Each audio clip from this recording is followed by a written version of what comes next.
అతి శ్రేష్ఠుడైన యేసుక్రీస్తు నామమున ఈ యొక్క జనవరి 1వ దినమున వచ్చిన మీ అందరికీ నూతన సంవత్సర శుభాకాంక్షలు. మీరంతా కృపలో దినదినము దేవుని యొక్క క్షేమాభివృద్ధిని ఖ్యాతిని పొందుకోవాలని కోరుకుంటున్నా మీ ఆత్మీయ దైవసేవకుడు బ్రదర్ తేజమయ్య. దేవునికి మహిమ ఘనత ప్రభావములు కలిగినాక మరొకసారి ప్రభు అయిన యేసుక్రీస్తు పేరిట మీ అందరికీ నూతన సంవత్సర శుభాకాంక్షలు. God bless you. దేవుడు మీకు తోడుగా ఉండును గాక.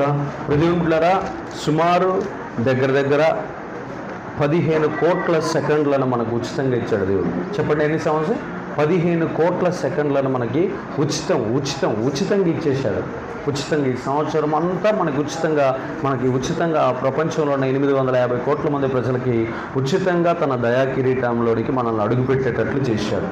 పుట్టినరోజు ఎక్కడో ఒక్కసారి జరుగుతుంది, కానీ దేవుడిచ్చేటటువంటి ఆ యొక్క సంవత్సరం కానీ దేవుడి జన్మదినం కానీ ప్రపంచంలో అందరికీ సమానంగానే ఉంటుంది. ఆమేన్. అదే మన సొంత అయితే మన లిమిట్లో మన పరిధిలో మాత్రమే ఉంటుంది, కానీ దేవుడిచ్చే ఆశీర్వాదాలు మాత్రం ప్రపంచంలో ఉన్న సర్వ మానవాళికి సమానంగా ఉంటాయి. హల్లెలూయా. అది 2025 సంవత్సరమే కావచ్చు, వర్షమే కావచ్చు, గాలే కావచ్చు, ఇంకా తర్వాత ఏంటిది భూకంపాలే కావచ్చు, అవన్నీ ఎవరి మీద ఆధారపడి ఉంటాయి? మొత్తం ప్రపంచం మీద ఆధారపడి ఉంటుంది. అంటే దేవుడు దేన్ని మొత్తం టోటల్గా ప్రపంచానికే ఆయన సరిపోయినటువంటి దేవుడుగా అన్నిటిని మనకి ఇస్తూ ఉంటాడు. అర్థమైందా? ఆయన పుట్టినరోజు ఎప్పుడు జరిగింది? డిసెంబరు 25. అర్థమవుతుందా? డిసెంబర్ 25 అనండి. డిసెంబర్ 25 ఒకటో రోజు, డిసెంబర్ 26 రెండో రోజు, డిసెంబర్ 27 మూడో రోజు, డిసెంబర్ 28 నాలుగో రోజు, డిసెంబర్ 29 ఐదో రోజు, డిసెంబర్ 30 ఆరో రోజు, డిసెంబర్ 31 ఏడో రోజు, జనవరి 1 8వ రోజు. జనవరి 1వ తారీఖుకి యేసుప్రభువు వారు పుట్టి ఎన్ని రోజులు? 8 రోజు. బైబిల్ ప్రకారము, బైబిల్ ధర్మశాస్త్ర ప్రకారం, మోషే ధర్మశాస్త్రం ప్రకారం ఒక మనిషికి, ఒక ఆడపిల్లకి కానీ, ఒక పొందే దంపతులకి కానీ, ఒక కొడుకు కానీ కూతురు కానీ పుడితే కొడుకు పుడితే 8 రోజులకి సున్నతి చేయాలి. చెప్పండి, ఏం చేయాలి? సున్నతి చేయాలి. సున్నతి చేసిన గంట తర్వాత ఆయనకి ఏం చేస్తారంటే, ఏ దైవజనుడి దగ్గరికి అయితే ఆ వ్యక్తిని తీసుకెళ్తాడో ఆ దైవజనుడు ఆ వ్యక్తికి పేరు పెడతాడు. చెప్పండి, పేరు చెప్పండి. నామకరణం చేస్తాడు. ఆ నామకరణము చేయబడిన దినమే ఈ జనవరి 1. హల్లెలూయా. చప్పట్లు కొట్టండి అందరూ ఒకసారి. యేసు ప్రభు వారికి నామకరణము చేయబడిన దినమే ఈ జనవరి 1. అర్థమవుతుందా? మొట్టమొదటికి పరలోకంలో ఉన్న తండ్రి అయిన దేవుడి పేరు ఎవరికి చెప్పబడిందంటే మోషేకి చెప్పబడింది. ఆయన నువ్వు ఎవరు, అసలు నేను ఐగుప్తు దేశానికి వెళ్ళి అసలు నీ పేరేమని చెప్పాలి అంటే, నా పేరు అనువాడును ఉన్నవాడును అంటాడు. అట్లా చెబితే ఎవరంటారయ్యా? అలా అంటే ఎవరు మాట్లాడతారు ప్రభువా? అసలు అదేం పేరయ్యా అని అంటే, అయితే నా యొక్క నిజమైన పేరు నీకు చెబుతున్నా చూడు అని చెప్పి ఆయనకి యెహోవా, సైన్యములకు అధిపతి యెహోవా అని పేరు చెబుతాడు. కొడు చెప్పలు గట్టిగా. దేవునికి మహిమ ఘనత ప్రభావం కలుగును. ఆ తర్వాత యేసు ప్రభువారు భూమి మీదకి వచ్చాడు. యేసు ప్రభువారు భూమి మీదకి రాకతలకి 700 సంవత్సరాల క్రితం ఆయనకి ఒక పేరు చెప్తారు.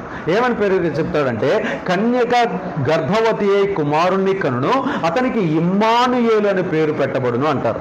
ఇప్పుడు ఇమ్మానుయేలు అని పేరు ఆల్రెడీ వచ్చేసింది భూమి మీదకి, కానీ ఆ పేరు ఆయన పుట్టాడు కదా, పుట్టినరోజు పెట్టాలి. పెడితే ఏం జరుగుద్ది?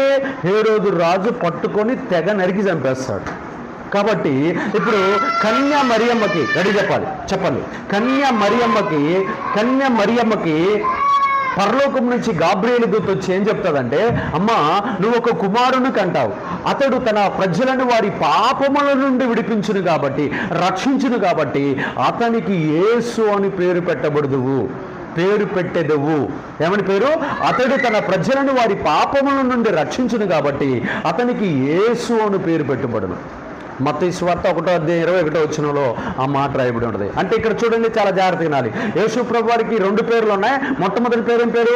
కన్యక గర్భవతి అయి కుమారుణ్ణి కనును, అతనికి ఇమ్మానుయేలు అని పేరు పెట్టబడును. ఇమ్మానుయేలు అని పేరు పెడితే రాజు చంపుతాడని దేవదూత పరలోకంలో నుంచి అప్పటికక్కడే దేవుడు ఒక పేరు అనుకొని పరలోకంలో నుంచి గాబ్రియేలు దూత ద్వారా మరియమ్మ దగ్గరికి పంపించి ఈ పేరు అతనికి పెట్టమని పో అని చెప్పి పంపిస్తాడు. ఏమని పేరు? 8 రోజుల తర్వాత ఏమని పేరు పెట్టబడిందంటే యేసు అని పేరు పెట్టబడింది. హల్లెలూయా. అర్థమవుతుందా? ఇలాగా తండ్రి అయిన దేవుడి పేరు మోషేకి, యేసు ప్రభు వారి పేరు మరియమ్మకి తెలియజేయబడింది. ఈ సర్వలోకానికి లోకరక్షకుడైన యేసు ప్రభు వారి పేరు ఈ రోజున సర్వమానవానికి తెలిసింది కాబట్టి ఈ రోజున మన అందరికీ వాగ్దానాల పండుగ.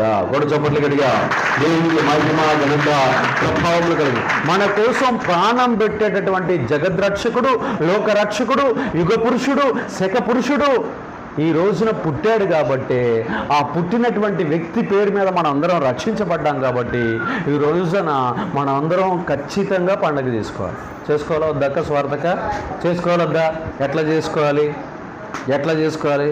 యాక్టిగా ఒక వేటను కోసి 10 మందికి పెట్టారు. అవునా కాదా? నిజం అక్క, నిజం నేను చెప్పేది.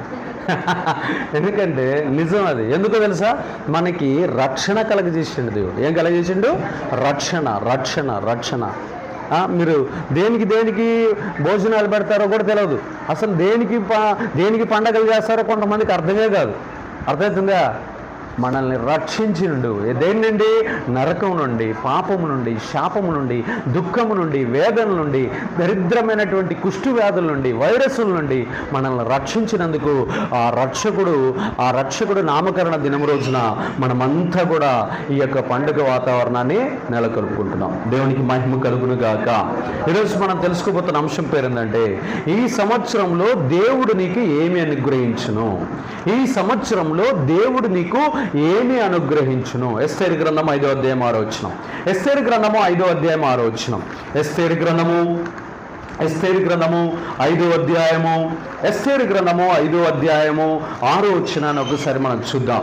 దేవుని సంగమా చాలా జాగ్రత్తగా వినాలి. ఎవరు అల్లరి చేయొద్దు. ఎస్తేరు గ్రంథము 5వ అధ్యాయం 6వ వచనం. ఎస్తేరు రాజు ద్రాక్షారసపు విందుకు కూర్చుండి ఎస్తేరును చూసి, నీ కోరిక ఏమిటి? అది నీకు అనుగ్రహింపబడును. నీ మనవి ఏమిటి?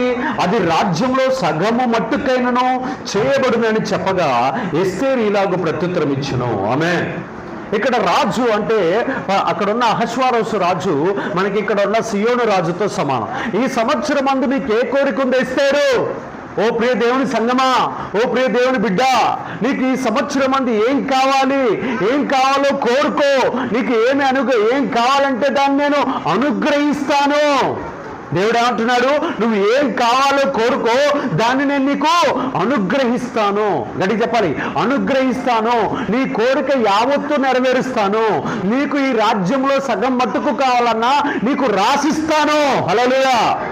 మనం దేవుని దగ్గరికి వచ్చినప్పుడు అసలు మన చర్చి పేరు తెలుసా మీకు? మన మినిస్ట్రీ పేరు తెలుసా? చెప్పండి, మన చర్చి పేరు ఏంది? హోలీ టెంపుల్. నన్ను రాళ్ళు తీసుకుని కొట్టండి. మన చర్చి పేరు కాంక్షణీయుడు కృప అంతర్జాతీయ మినిస్ట్రీస్. ఓకే, కాంక్షణీయుడు అంటే ఏంటో తెలుసా? కాంక్షణీయుడు అంటే కోరికలు తీర్చేవాడు. చెప్పండి, కాంక్షణీయుడు అనే పేరు ఎందుకు పెట్టిన అంటే ఈ ప్రపంచంలో ఉన్న ఏ మనిషి కోరికనైనా తీర్చేటటువంటి వాడు, ఆయనకు ఆ పేరు ఉన్నది కాబట్టి మనం ఏమని పేరు పెట్టాం? కాంక్షణీయుడు కృప అంతర్జాతీయ మినిస్ట్రీస్. అర్థమవుతుందా? కాంక్ష అంటే ప్రతి ఒక్కరికి ఒక కోరిక ఉండాలి. చెప్పండి, కోరికనండి. బ్రదర్, అమ్మ నువ్వు ఎందుకు చదువుతున్నా అంటే నేను ఎందుకు చదువుతున్నానో నాకే తెలియదు, పోయి డ్రైనేజ్లో దూకు. అర్థమవుతుందా? నువ్వు ఎందుకు చదువుతున్నావో నీకే తెలియకపోతే మరి ఎందుకు ఎవరి ఆస్తిని నాశనం చేయడానికి చదువుతున్నావు? అర్థమవుతుందా?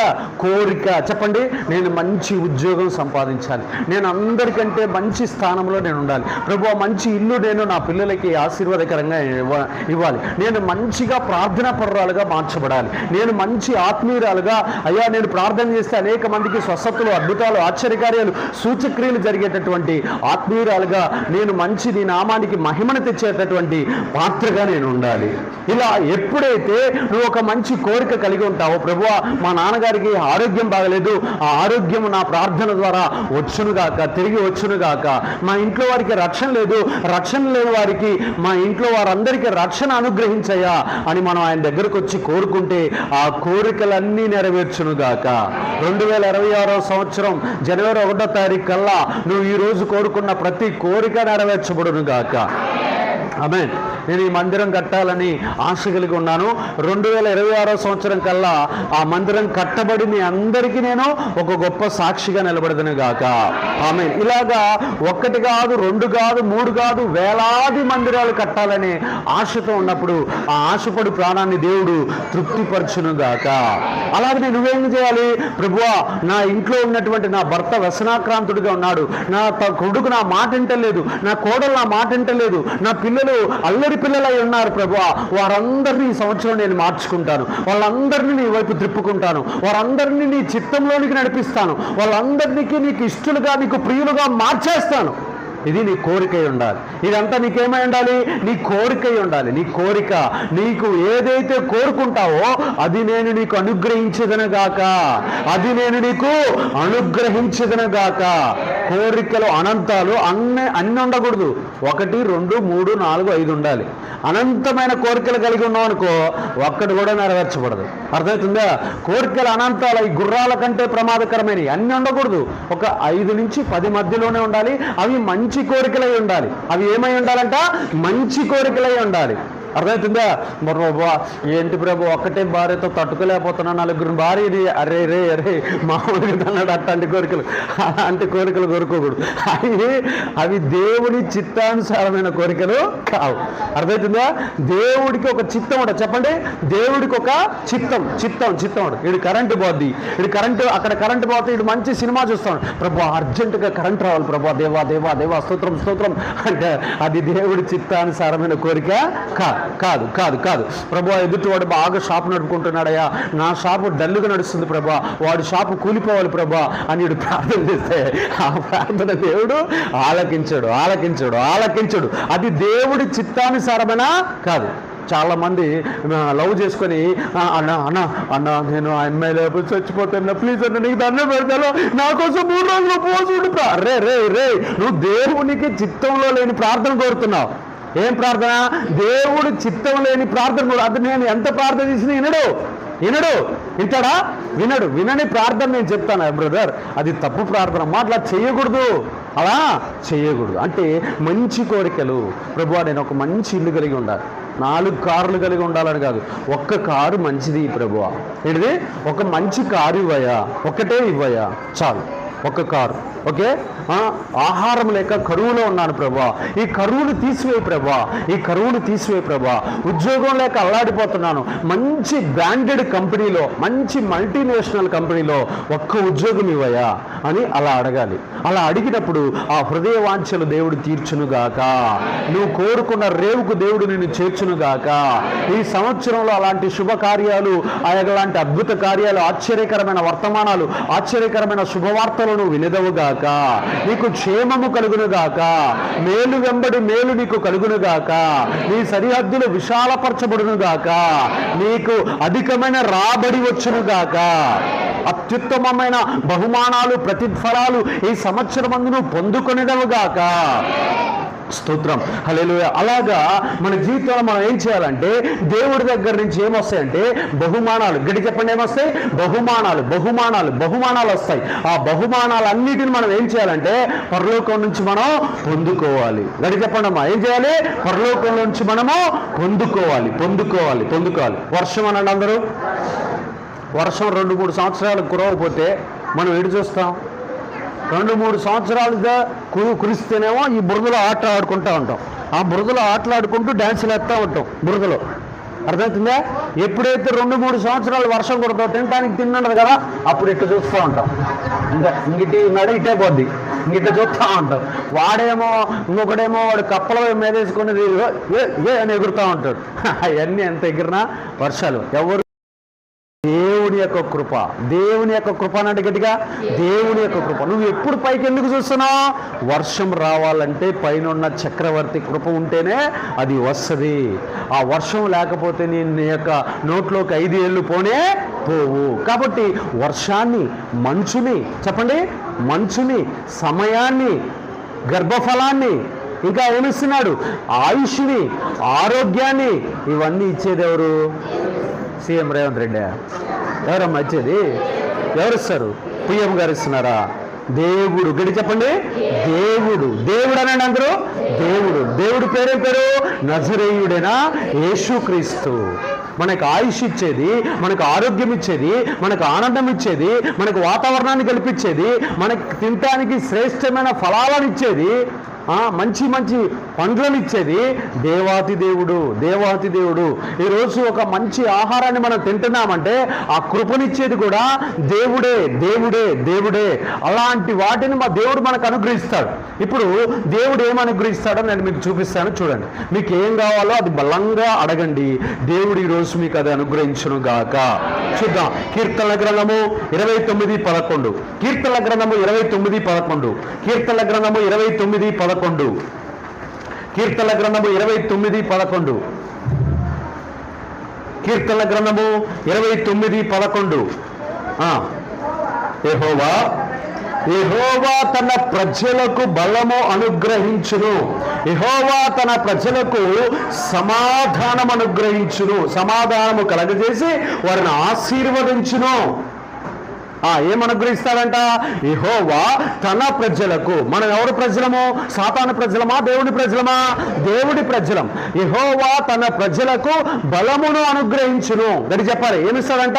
బలము. గడి చెప్పాలి, బలము. అందరూ అలానే బలము అనండి. అందరూ బలము. గడిగానండి. బలము, బలము, బలము, బలము అనుగ్రహిస్తాడు. బలము, బలం. మనం నడుచుకుంటూ పోతుంటే ఇలా ఫోన్ చేయాలి, సార్ మావాడు వస్తున్నాడు, జాబ్లో పెట్టించుకోండి ప్లీజ్ సార్, మావాడు వస్తున్నాడా? సార్ మీ వాడా? పంపించండి సార్. అక్కడ ఏముంది? బలం. బలం చెప్పండి, రికమెండేషన్. అక్కడ మనకి దేవుడు ఏమిచ్చాడు? బలమునిచ్చాడు. గడి చెప్పాలి, బలము. సార్ సార్ వదిలిపెట్టండి సార్, మావాడు వదిలిపెట్టండి. ఎందుకు సార్ వాడిని పట్టుకుని కొడతారు పోలీసు వాళ్ళతో మనం చెప్పగానే, సార్ సార్ మీరా, మీ వాళ్ళు అయితే వదిలిపెడతా. బలము. ఏంటిదాడా? బలము అనుగ్రహించాలి దేవుడు మనకి. చెప్పండి, ఏమనుగ్రహించాలి? బలము. బలమును అనుగ్రహిస్తాడు దేవుడు. మంచి ఆరోగ్యం ఇస్తాడు దేవుడు. మంచి సత్తువునిస్తాడు దేవుడు. మంచి జీవంతో కూడుకున్నటువంటి ఎలాంటి వ్యాధి కానీ, ఎలాంటి నొప్పి కానీ, ఎలాంటి కడుపుల నొప్పి కానీ, ఎలాంటి సైనస్ కానీ, ఎలాంటి తలనొప్పి కానీ, ఎలాంటి నొప్పి, కాళ్ళ నొప్పులు, కీళ్ళ నొప్పులు, ఎలాంటి నొప్పి లేకుండా శరీరం అంతా లేడి పిల్ల వలె సింహబలము మనకిచ్చునుగాక. లేడి పిల్ల వలె గంతులు వేసే ఆ యొక్క కోడదూడ వలె గంతులు వేస్తూ పరుగులు తీసి అనేకమైన మెట్టలలో పర్వతాలను ఎక్కేటటువంటి ఆ ఎద్దు బలమును మనకు దేవుడు అనుగ్రహించునుగాక. ఆమేన్. అలాంటి బలము కావాలని మనం రోజు అడగాలి. చెప్పండి, ఏం కావాలి ప్రభు అని అడిగితే అండాలి, నాకు బలం ఇవ్వయ్యా, నాకు బలం ఇవ్వయ్యా, నేను ఏ కార్యములైనా చేయగలిగిన బలం ఇవ్వయ్యా. చాలా మంది ప్రార్థన చేస్తూ ఉంటారు, ప్రభువా నేను అక్కడికి పోతున్నాను, అక్కడికి నువ్వు తోడురాయా అని అంటారు. కానీ అడిగి పోయిన తర్వాత ఆ సమస్య చూడగానే డబేలమని కింద పడతారు.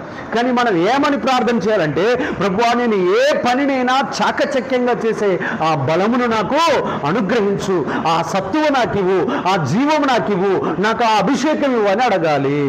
అంటే అప్పుడు దేవుడు మనకేమిస్తాడంట?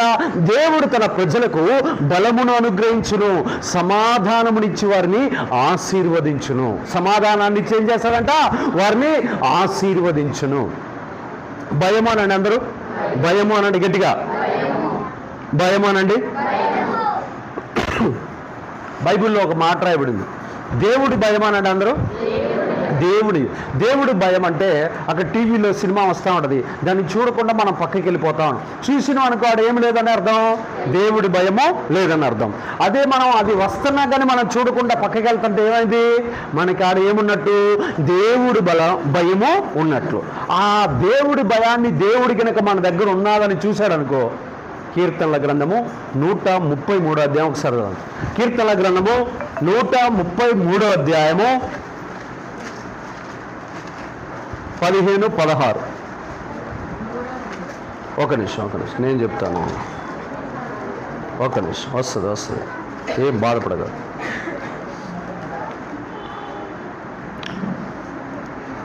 ఎక్కడ దాకా వచ్చినాం మనం? 115 తీయండి. 115:13 చూడండి. 115:13 చూడండి. పిల్లలనేమి, పిల్లలు అంటే ఎవరు? పిల్లలంటే ఎవరు? పిల్లలనేమి పెద్దలనేమి తన యందు భయభక్తులు గలవారిని యెహోవా ఆశీర్వదించును. యెహోవా మిమ్మును మీ పిల్లలను వృద్ధిపరచును. ఆమేన్. చప్పట్లు కొట్టరా మీరు గట్టిగా? దేవునికి మహిమ ఘనత ప్రభావం కలుగునుగాక. చూడండి ప్రియమిత్రులారా, దేవుని ఎడల ఎవరికైతే భయం ఉంటుందో అది చిన్న పిల్లలైనా సరే పెద్ద పిల్లలైనా సరే, చిన్న పిల్లలైనా సరే పెద్ద పిల్లలైనా సరే, ఎవరికైతే దేవుడంటే భయం కలిగి ఉంటారో, వామ్మో దేవుడు నన్ను చూస్తే కొడతాడు, ఈ పాపం చేస్తే, ఈ తప్పు చేస్తే, ఇది గనక నేను చూస్తే నా దేవుడు నన్ను ఏమన్నా చేస్తాడేమని ఎవడైతే భయపడతాడో వాణ్ణంట పిల్లలైనా సరే, ఆడు పిల్లాడైనా సరే పెద్దోడైనా సరే, తన ఎడల తన యందు భయభక్తులు గల వారిని ఆశీర్వదించును ఆశీర్వదించును ఆశీర్వదించును. ఆయన తన దగ్గరకు వచ్చిన ఎవరినట, ఇంకా కింద ఎవరు రాశాడు, యెహోవా మిమ్మును మీ పిల్లలను వృద్ధి నొందించునుగాక, వృద్ధిపరచునుగాక, వృద్ధిపరచునుగాక. చూడండి, మనం ఏం కలిగి ఉండాలి? ప్రభువా నాకు దేవుడి భయం ఇవ్వయా అని అడగాలి. చెప్పండి, ఎక్కువ ఏం అడగాలి? ప్రభువా నాకు దేవుని భయం ఇవ్వయా, నాకు దేవుని భయం ఇవ్వయా, నాకు దేవుని భయం ఇవ్వయా అని అడగాలి. ఫస్ట్ ఏం అడగాలి?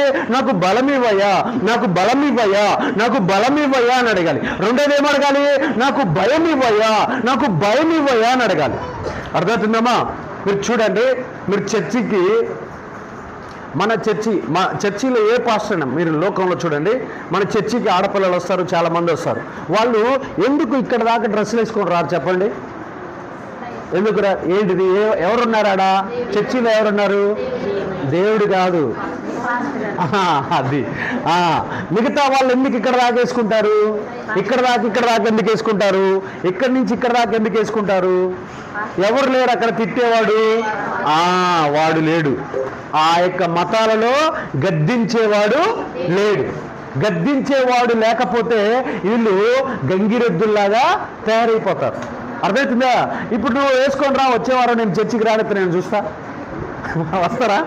రారు. ఎందుకు రారు? వస్తే ఇంటికి వచ్చి నేనే చండ్రకాలు తీసుకొని కొడతా. మన చర్చి వాడికి అంతే.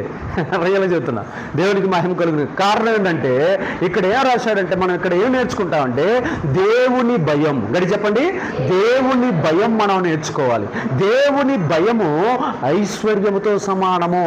దేవుని భయము దేనితో సమానమంట? ఐశ్వర్యముతో సమానము. గడి చెప్పాలి, దేవుని యొక్క భయము ఐశ్వర్యముతో సమానము. మనం రోజు అడగాల్సింది ఏంటంటే దేవుని భయం. లంచాలు ఇస్తూ ఉంటారు, లేదు బ్రదర్ నేను లంచాలు తీసుకోను బ్రదర్, నేను చర్చికి వెళ్తాను. లంచం ఇస్తూ ఉంటారు, నువ్వు తీసుకోకూడదు. సిగరెట్ తాగు బ్రదర్, తాగు సిగరెట్ తాగు, ఏం కాదు, వాడాడో చర్చిలో ఉంటాడు, వాడు ఇక్కడ రాడు, తాగు.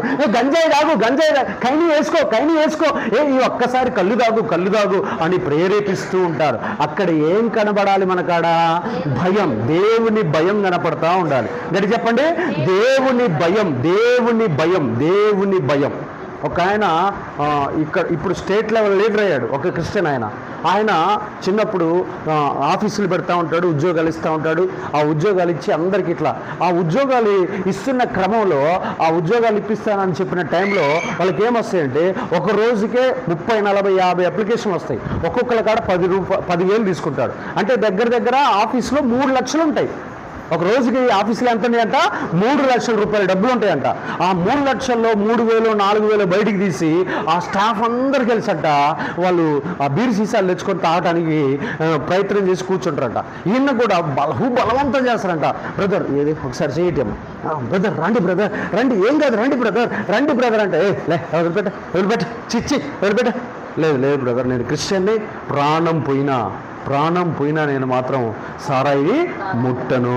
నువ్వు ఏది కావాలన్నా చెప్పు, నీకు ఎట్లాంటి పని చేయమన్నా చెప్పు, ఆ పని చేస్తాను, కానీ సారాయి మాత్రం తాగను. ఏంటి బ్రదర్ అంటే, ఆ మిగతా వాళ్ళ ఆఫీసులో ఉన్న వాళ్ళందరూ ఇంకా ఆఫీసులోనే ఉన్నారు, ఈయన మాత్రం స్టేట్ లెవెల్ లీడర్ అయ్యాడు. కొంచెం దేవుడికి మహిమ ఘనత ప్రభావం కలదు. మొన్న వాళ్ళ ఇంటికి నేను వెళ్తే నాకు ఆ సాక్ష్యం చెప్పాడు. ఆ సాక్ష్యాన్ని నేను మీకు ఇక్కడ చెబుతున్నా. కారణం ఏంటంటే, ఇప్పుడు దేవుడు చూస్తున్నాడని తాగలేదు కదా, ఆ దేవుడు చూడట్లేదని తాగొచ్చా, తాగలేదా? లేకపోతే ఈ రోజున ఆయన ఏ పొజిషన్లో ఉన్నాడు? ఒక సీఎం రేంజ్లోకి వెళ్ళిపోయాడంటే కారణం ఏంటంటే, మరలా చూస్తున్న ప్రియమైన బిడ్డలారా, దేవుని యొక్క భయం మన దగ్గర ఎంత గొప్పగా ఉంటుందో దేవుడు మనల్ని అంతగా ఆశీర్వదించునుగాక. ఇక మూడో విషయాన్ని చెబుతాను ప్రియమైన బిడ్డలారా. కీర్తనల గ్రంథము 84:11. కీర్తనల గ్రంథము 84, కీర్తనల గ్రంథము 84:11.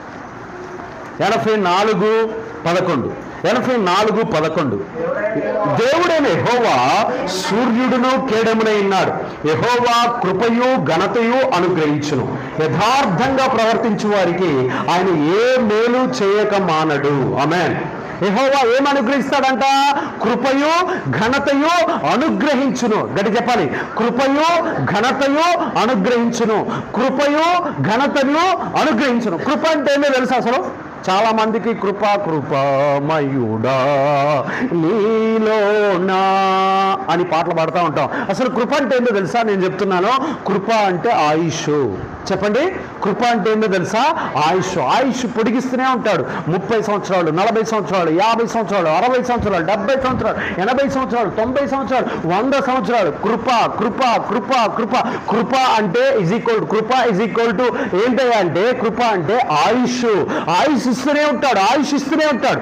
మనం దేన్ని అడగాలి? ప్రభువా నాకు ఆయుష్ ఇవ్వయ్యా, నాకు ఆయుష్ ఇవ్వయ్యా, నాకు ఆయుష్ ఇస్తే నేను గొప్ప గొప్ప కార్యాలు చేస్తానయ్యా, నాకు ఆయుష్ ఇస్తే అయ్యా ఎదురాళ్ళకు ఒక సంస్థను పెడతాను ప్రభువా, నాకు ఆయుష్ ఇస్తే వికలాంగులందరినీ ఒక చోట దగ్గర కూర్చోబెట్టి వారికి పరిచర్య చేస్తాను ప్రభువా, నాకు ఆయుష్ ఇస్తే విధవరాళ్ళందరినీ నాయన వారికి నేను పరిచర్య చేసి నీ నామానికి మహిమను తెస్తాను ప్రభువా, నాకు ఆయుష్ ఇస్తే నా కుటుంబంలో ఎవరైతే ఉన్నారో అయ్యా వారందరికీ నేను పరిచర్య చేసుకుంటాను, నా భర్తను నేను మెప్పిస్తాను, నా అత్తమామలను నేను మెప్పిస్తాను, నా యొక్క తోడికోడలను నేను మెప్పిస్తాను, లేకపోతే నా పిల్లలకి నా యొక్క ఇంట్లో వాళ్ళందరికీ నేను మెప్పు కలిగేలా జీవిస్తాను ప్రభువా, నాకు ఈ సంవత్సరం ఆయుష్ ఇవ్వయ్యా, ఆయుష్ ఇవ్వయ్యా, ఆయుష్ ఇవ్వయ్యా అన్నప్పుడు అలాగే నువ్వు ఎప్పుడైతే మంచి మంచి మంచి మంచి కార్యాలు చేయాలనుకుంటున్నావో అప్పుడు ఏదైతే దేవుడికి చెబుతావో ఈ సంవత్సరంలో నేను ఇది చేయాలనుకుంటున్నానని అప్పుడు నీకు దేవుడు ఆయుష్ పొడిగించునుగాక, ఆయుష్ పొడిగించునుగాక, కృప విస్తరించునుగాక, కృప విస్తరించునుగాక,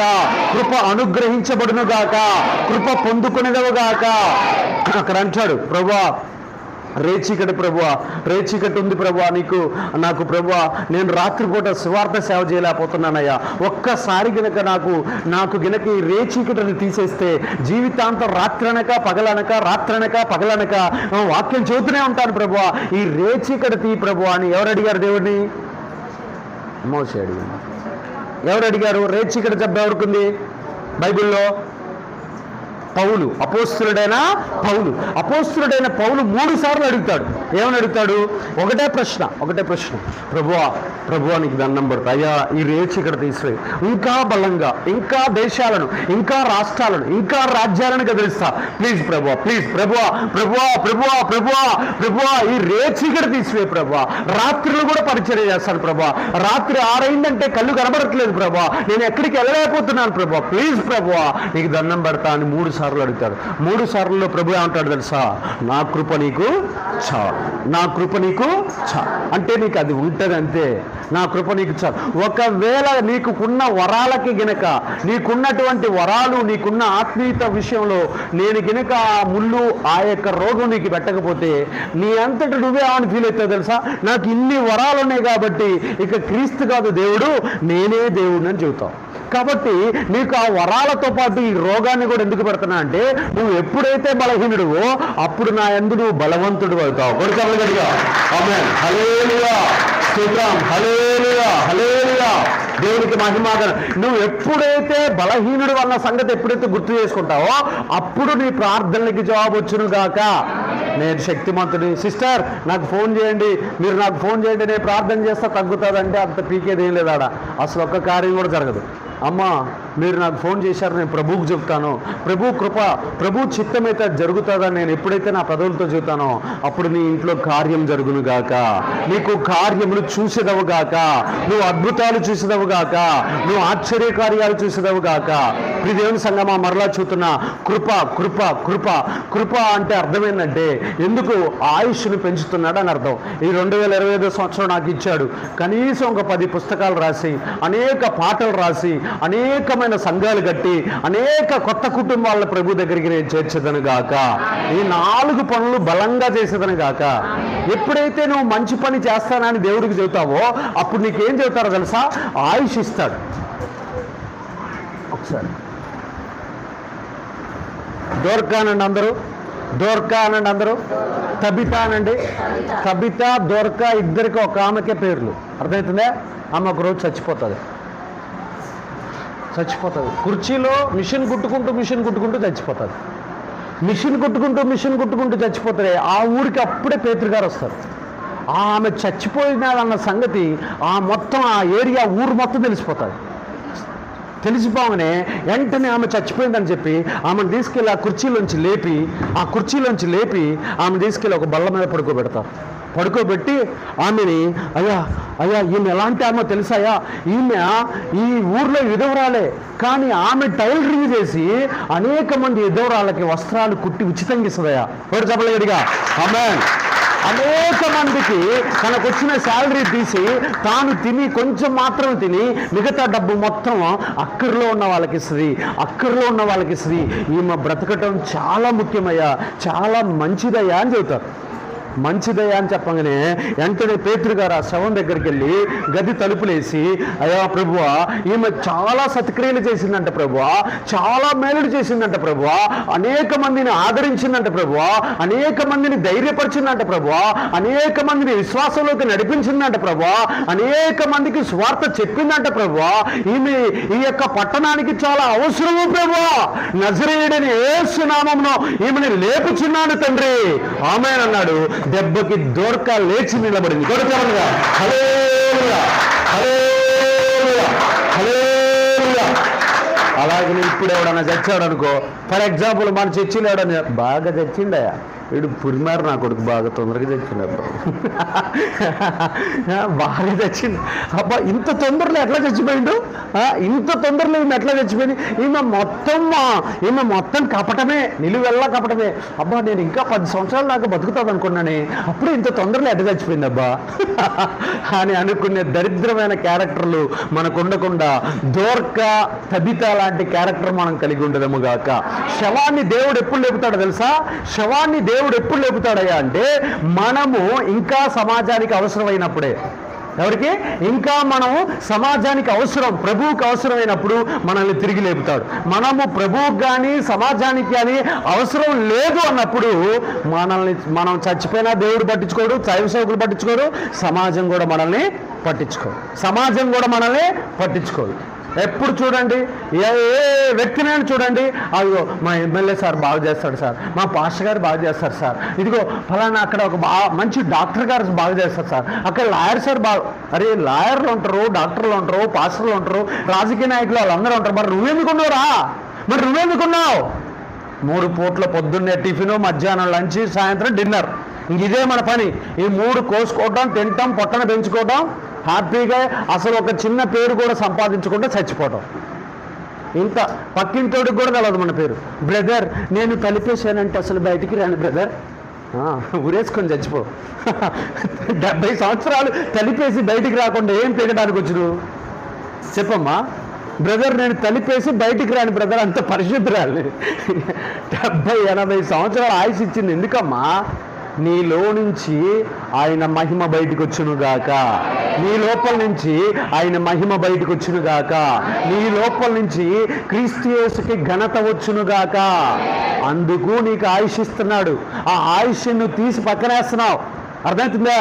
ఈ రోజు నుంచి నీకు ఖ్యాతి వచ్చునుగాక, ఈ రోజు నుంచి మంచి పేరు వచ్చునుగాక, ఈ రోజు నుంచి ఘనత నిన్ను వెంబడించునుగాక, ఈ రోజు నుంచి ప్రభువు నిన్ను హెచ్చించునుగాక, నిన్ను స్థిరపరచునుగాక, ఒక మంచి పేరుతో చరిత్ర సృష్టించునుగాక. మొట్టమొదటి ఏడదంట బలమును అనుగ్రహిస్తాడు. రెండోది ఏమని అనుగ్రహిస్తాడు? కృపను అనుగ్రహిస్తాడు. దేవుడి భయం ఉంటే ఆయుష్ను అనుగ్రహిస్తాడు. ఇంకా ఏం చేస్తాడు? ఆశీర్వదిస్తాడు. 4 చూద్దాం. ప్రియదేవుని బిడ్డలారా, హగ్గై గ్రంథము 2:9. హగ్గై గ్రంథము 2:9. అల్లరి చేయదెవరో. హగ్గై గ్రంథము 2:9 ఒకసారి చూడండి. హగ్గై 2:9 చూడండి.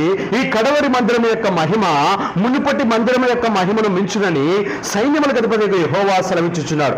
ఈ స్థలమందు నేను సమాధానమును నిలుప అనుగ్రహించదను. ఇదే సైన్యములకు అధిపతి యెహోవా వాక్కు. సైన్యములకు అధిపతి యెహోవా వాక్కు. సమాధానం అనండి.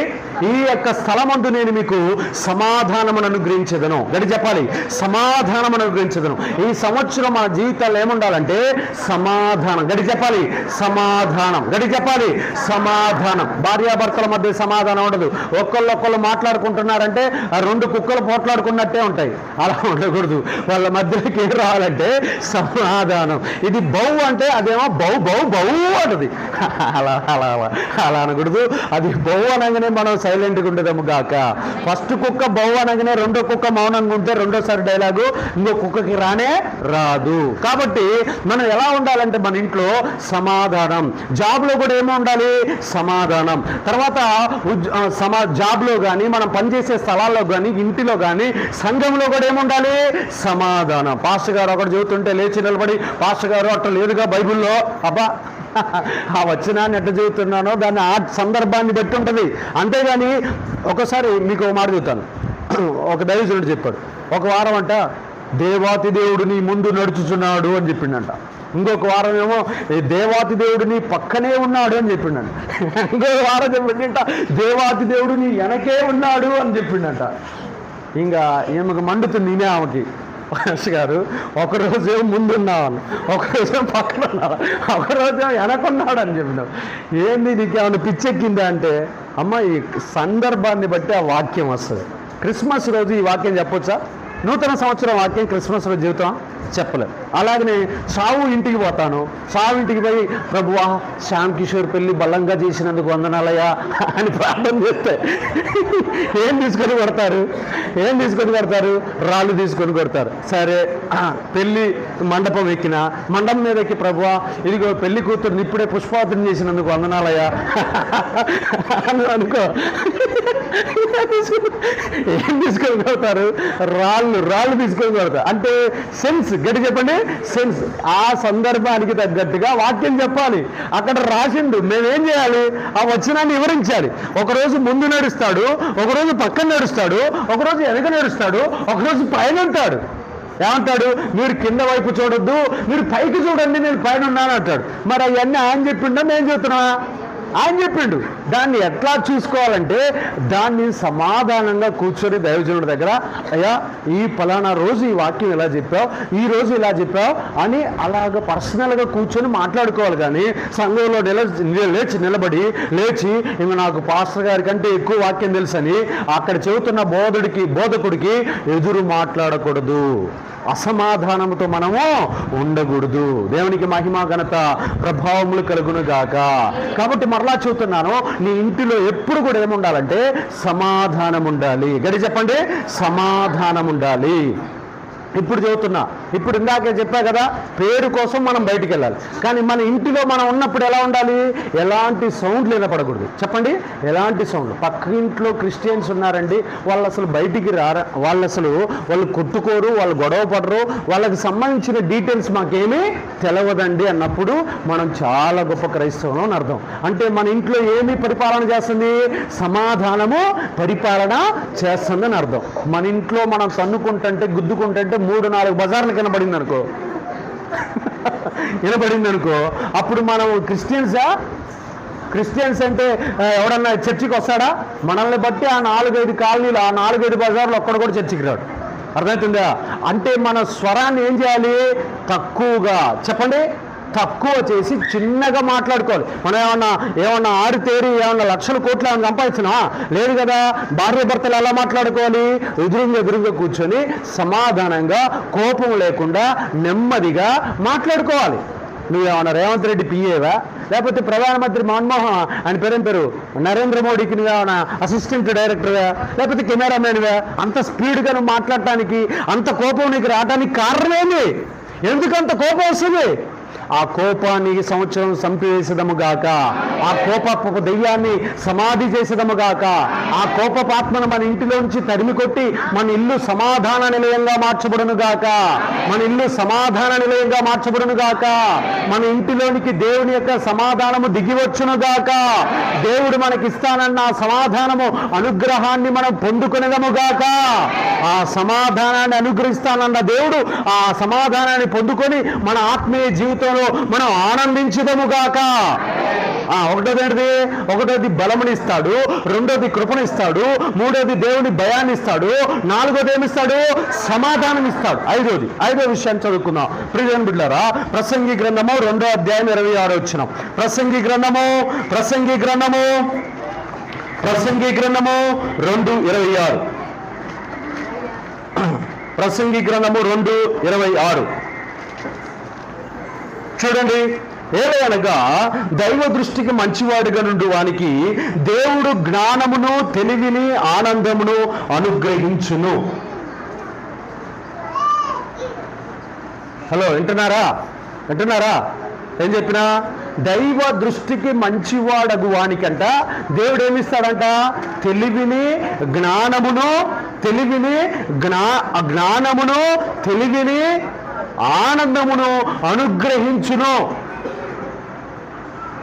వింటలేదబ్బా, మీకు బిర్యానీ వాసన వస్తుంది కదా వెనక బ్యాచ్కి. దాని మీద పెట్టిన కాన్సన్ట్రేషన్ దీని మీద పెడతలా. మిస్టర్ వైభవ్, వింటున్నా? చెప్పు, ఏమిస్తాడంట? దేవుని దృష్టికి మంచివాడగు వాడికంట దేవుడు ఏమిస్తాడంట? జ్ఞానమును, తెలివిని, ఆనందము, ఈ మూడును అనుగ్రహిస్తాడంట. దేవుడి దృష్టికి చెడ్డవాడిని, అగిన వాడిని ఎవరికి అప్పగిస్తాడంట? సాతానుకు కాదు, గయ్యాలి గంపైన భార్యకి అప్పగిస్తాడు. అర్థమవుతుందా? నిజం. మీరు ప్రసంగి గ్రంథాన్ని చదవండి. నా దృష్టికి మంచివాడు కాని వాడిని ఎవరికి అప్పగిస్తాడో తెలుసా? మీరు ప్రసంగి గ్రంథం ఇంటికి పోయి చదవండి. నేను 10 సార్లు ఏదైనా ప్రసంగి గ్రంథాన్ని, నేను మాట్లాడిన మాట రికార్డ్ అవుతుంది. మీరు ఎప్పుడే పాస్టర్ గారు ఇది తప్పు చెప్పారని మీరు నన్ను అడగండి. ఎవరికి అప్పగిస్తాడో తెలుసా? గయ్యాలి గంపైన భార్యకి అప్పగిస్తాడు, లేకపోతే గయ్యాలి పోరంబోకైన భర్తకు అప్పగిస్తాడు. మీరు గుర్తుపెట్టుకోండి, ఈ వచనాన్ని రాసి పెట్టుకోండి. ప్రసంగి గ్రంథము 2వ అధ్యాయం 26వ వచనం. ఎందుకు అప్పగిస్తాడో తెలుసా? దైవ దృష్టికి మనం ఎలా ఉండాలి? మంచివారిగా ఉండట్లేదు. దైవ దృష్టికి మంచివాడిగా ఉండు వాణ్ణి చదవండి, మీకు అర్థమవుతుంది. నేను రాయలేదు, సులమునిగా రాశాడు. ఏలయనగా దైవ దృష్టికి మంచివాడిగా నుండి వానికి దేవుడు జ్ఞానమును, తెలివిని, ఆనందమును అనుగ్రహించు. అయితే దైవ దృష్టికి ఇష్టుడగు వానికి ఇచ్చుటకై ప్రయాసపడి పోగు చేయు పనిని ఆయన పాపాత్మునికి నిర్ణయించును. ఏంటంట? ఆడేం రాశాడు? మీకు కింద చదవండి, బాగా అర్థమవుతుంది. దైవ దృష్టికి కాదమ్మా, దాని కింద. అయితే దైవ దృష్టికి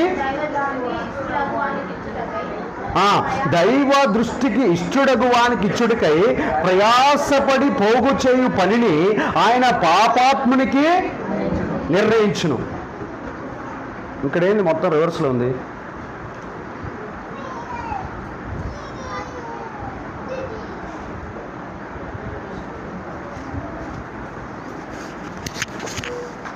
నా బైబిలేనా? మీ బైబిల్ కూడా అంతే ఉందా? ఏమనుందమ్మా? అంతేనా? పాపాత్మునికి ఇష్టుడగు వాని ఆస్తినే.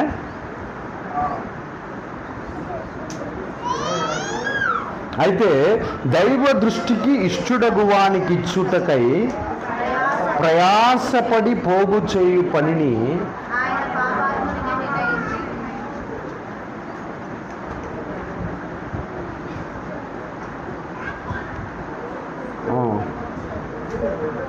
ఆయన పాపాత్మునికి నిర్ణయించి. అంటే ఇక్కడ చెప్తాం, దేవుడి మనసు చెప్పాలి, నాకు తోచింది నేను చెప్పడం కాదు. ఇప్పుడు మీరు చూడండి, మనం ఎప్పుడైతే మన పని మనం చేసుకుంటా ఉంటామో పక్కనోడు చాలా బాగా ఎదుగుతా ఉంటాడు. వాడు మనంత ఇష్టడిగా ఉండడు, మనంత మంచివాడిగా ఉండడు, మనంత నిజాయితీపరుడిగా ఉండడు. మనలాగా మందిరానికి వచ్చి ఆరాధన చేసి ఇష్టం వచ్చినట్టు మనకి ఇష్టం వచ్చిన ఆత్మీయతలో వాడు ఉండడు. వాడు ఇష్టం వచ్చినట్టు పాపాలు చేస్తూ ఉంటాడు. అయితే ఆ పాపాత్మునికి కూడా ఏం చేస్తాడంటే మన దగ్గర ఉన్న అవినీతి సొమ్ముని, అక్రమాలతో కూడుకున్న సొమ్ముని వాడి వశం చేస్తాడు. మన దగ్గరున్న పనికిరాని ఆస్తిని వాడికి ఇచ్చేస్తాడు. ఆమేన్. దేవునికి మహిమ కలుగును గాక. మనం ఇప్పుడు మీరు చూడండి, జక్కయ్య అనండి అందరూ. జక్కయ్య వాళ్ళ ఇంటిలో ఎంత ఆస్తి ఉందో తెలుసా? 10 కోట్ల రూపాయల ఆస్తి ఉంది. అదంతా ఎవరి దగ్గర నుంచి తీసుకున్నాడు? ప్రజల కానించి లాక్కున్నాడు, బాగా లాక్కొని దాచిపెట్టుకున్నాడు. కానీ ఈయన ఎప్పుడైతే మంచివాడు కావాలనుకున్నాడు, ఎవరి దృష్టికి? దేవుని దృష్టికి మంచివాడు కావాలనుకున్నాడు. ఈ దేవుని దృష్టికి మంచివాడు కావాలనుకున్నప్పుడు లోపల ఉన్న ఆస్తిని ఎవరికి ఇమ్మన్నాడు? పాపాత్మునికి ఇచ్చేసేయాలి. నీ దగ్గర నువ్వు పాపంతో సంపాదించిన ఆస్తి మొత్తం ఎవరికి ఇవ్వాలి? లోకస్తులకి ఇచ్చేయాలి. అప్పుడు నా దృష్టికి నువ్వేమవుతావు? మంచివాడివి, తెలివి గలవాడివి, జ్ఞానము గలవాడివి. రెండోది ఏంటంటే ఆనందము గలవాడివి అవుతావు. చెప్పండి, ఏమవుతావు? ఆనందము గలవాడివి అవుతావు. నేను మొన్న రీసెంట్గా ఒక పెద్ద కోటీశ్వరులో ఇంటికి పోతే ఆయన నాతో ఇటు సోఫాలో ఇక్కడ కూర్చున్నా, నేను ఆయన ఇక్కడ కూర్చున్నాడు. ఇలా కూర్చునే ఉన్నాడు. అది ఆ కిటికీ అంత దూరంలో పెద్ద టీవీ ఉంది. ఆ టీవీలో 9 పార్ట్స్ ఉన్నాయి. 9 పార్ట్స్లో ఒక్కొక్క పార్ట్స్లో ఒక్కొక్క గదిలో పెట్టిన సీసీ కెమెరా ఫుటేజీ వస్తూ ఉంది. నాతో ఇటు మాట్లాడుతున్నాడు, దానికి వెళ్ళే చూస్తుండు. అరే ఎవరు రావాడు, ఎవడు అంటూ 4 వ్యవధిలో ఉంది, ఎవర్రా అని ఫోన్ చేస్తున్నాడు.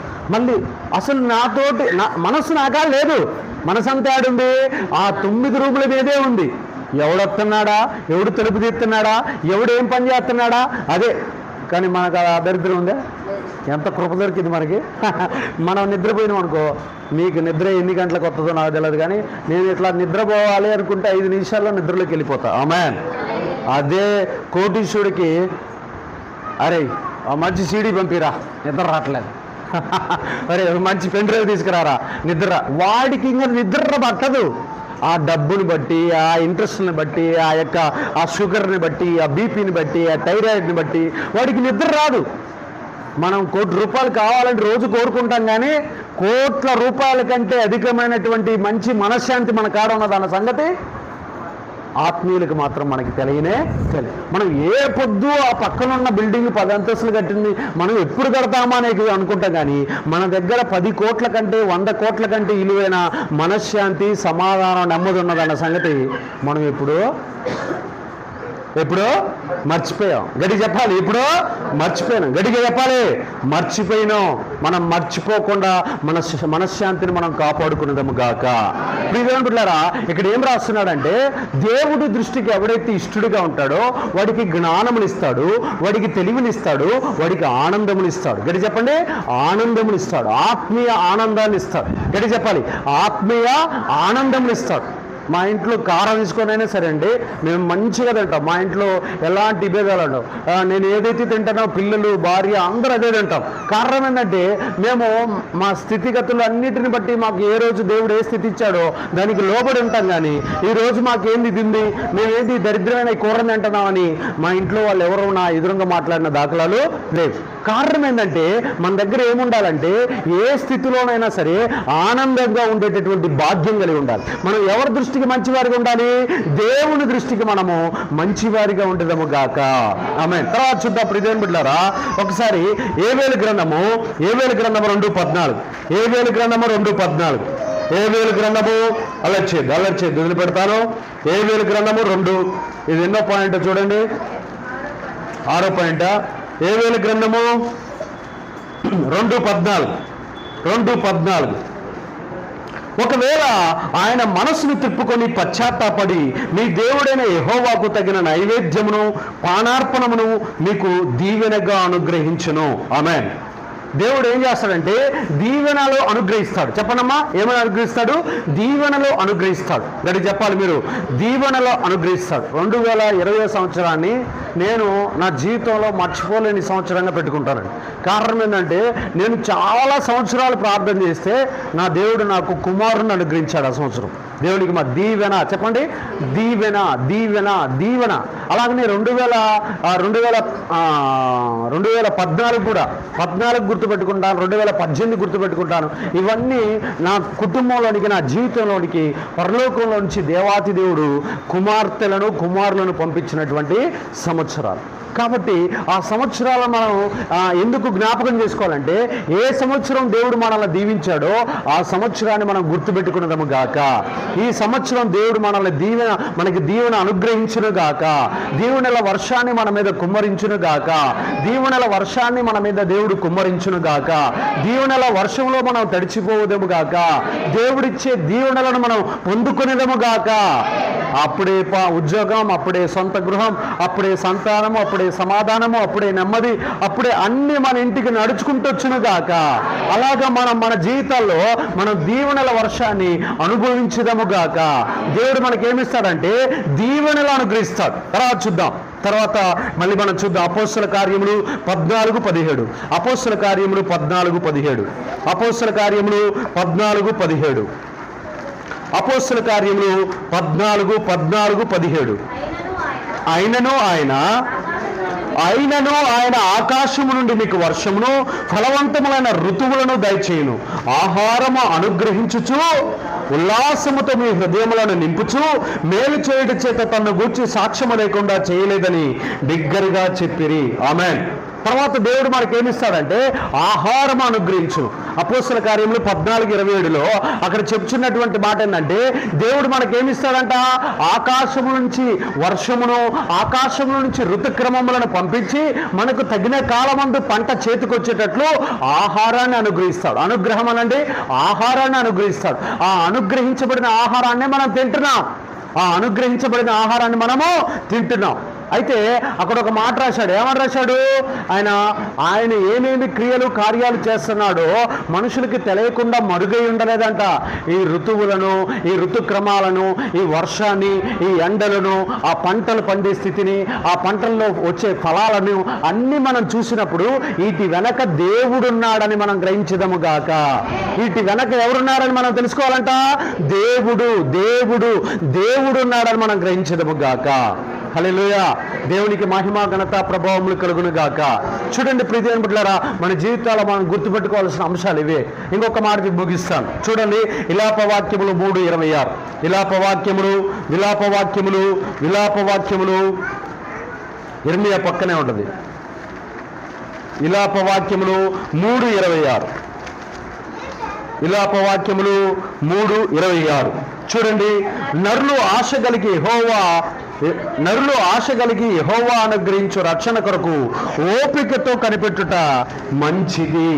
నరులు ఆశ కలిగి యెహోవా అనుగ్రహించు రక్షణ కొరకు ఓపికతో కనిపెట్టుట మంచిది. రక్షణ అనుగ్రహిస్తాడు. చెప్పండమ్మా, రక్షణ అని చెప్పండి గట్టిగా.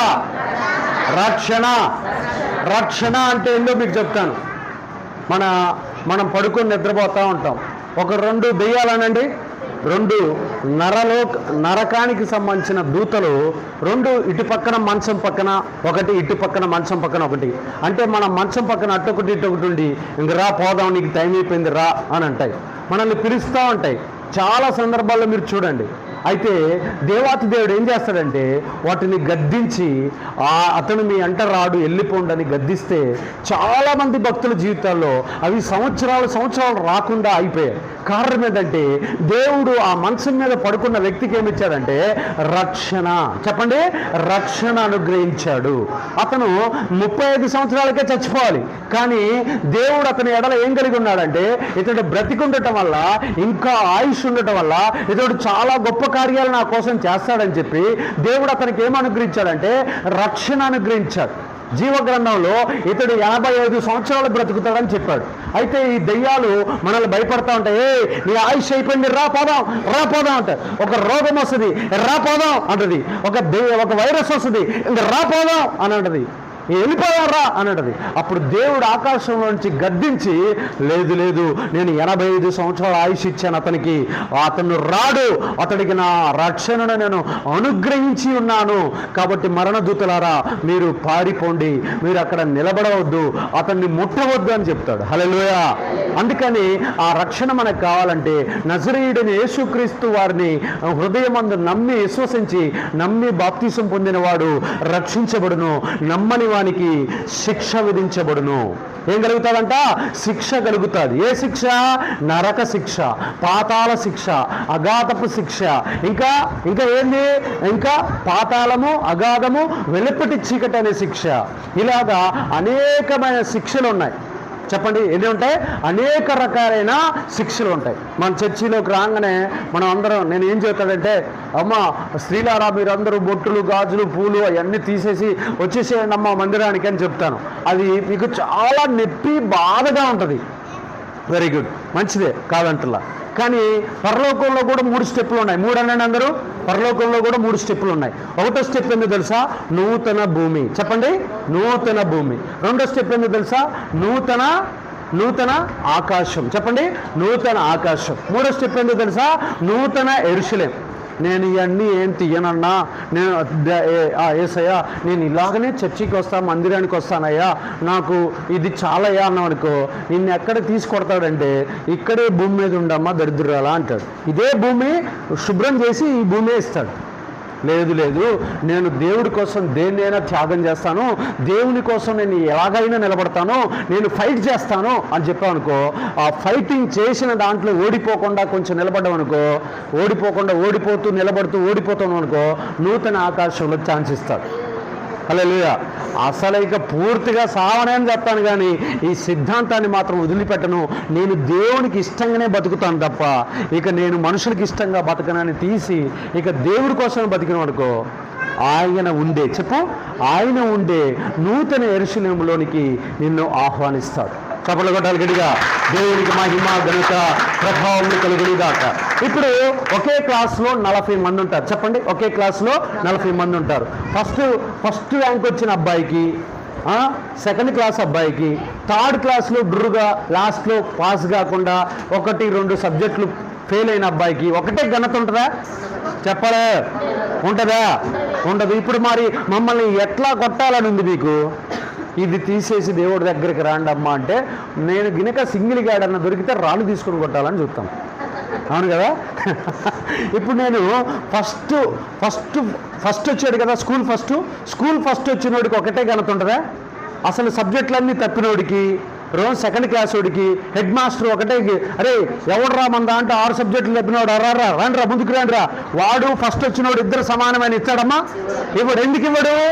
వాళ్ళు ఉన్నది ఒకే స్కూల్లో, ఒకే ప్రిన్సిపాల్ అండర్లో, ఒకే టీచర్లో, ఒకే బ్లాక్ బోర్డు దగ్గర, ఒకే చాక్ పీస్ దగ్గర. వాడు ఒక్కొక్కటి తలంపులేమో ఎక్కడెక్కడో సినిమా థియేటర్లో తిరుగుతూ ఉంటాయి, ఒక్కొక్కటి తలంపులు గంజాయి బ్యాచీలు కాడ తిరుగుతూ ఉంటాయి, ఒక్కొక్కటి బ్యాచీలు పబ్బుల్లో తిరుగుతూ ఉంటాయి వాడు ఆలోచనలు. కానీ ఒకడు మాత్రం మాస్టర్ గారు ఏం చెబుతున్నారా దాని మీదనే కాన్సన్ట్రేషన్ చేస్తూ ఉంటాడు. వాడికి ఇచ్చిన విలువ ఆ డ్రు లాస్ట్లో ఉన్నవాడికి ఇస్తాడా? ఇవ్వడు. అలాగనే ఇక్కడికి పలహార గంపలాగా అందరు ఇక్కడికి వస్తున్నారు, కానీ నేను ఒకటే సిద్ధాంతం చెబుతున్నా, కానీ మీరు దాన్ని ఎలా తీసుకుంటున్నారో తెలుసా? అబ్బా తేజోమ అన్న చాలా కఠినమైన బోధ చెబుతాడు, అబ్బా అసలు ఇట్లా చెప్పకుండా ఉండి అన్నీ వేసుకొని రమ్మనంటే మన చర్చి కితకితలాడుద్ది. అబ్బా మన చర్చి ఎలా ఆడుద్దంట? కితకితలాడుద్ది. కితకితలాడే సంఘాలు ఆడున్నాయి. ఇప్పుడు కిక్కిర్సుంటారు. వాడు బయటికి వస్తాడు, వేస్తూనే ఉంటాడు. కానీ రేపటి నుంచి చూడండి వాళ్ళ చరిత్ర. వాడు అడిగి పోతాడు, ఆరాధన చేస్తాడు, వీడు వేస్తూనే ఉంటాడు.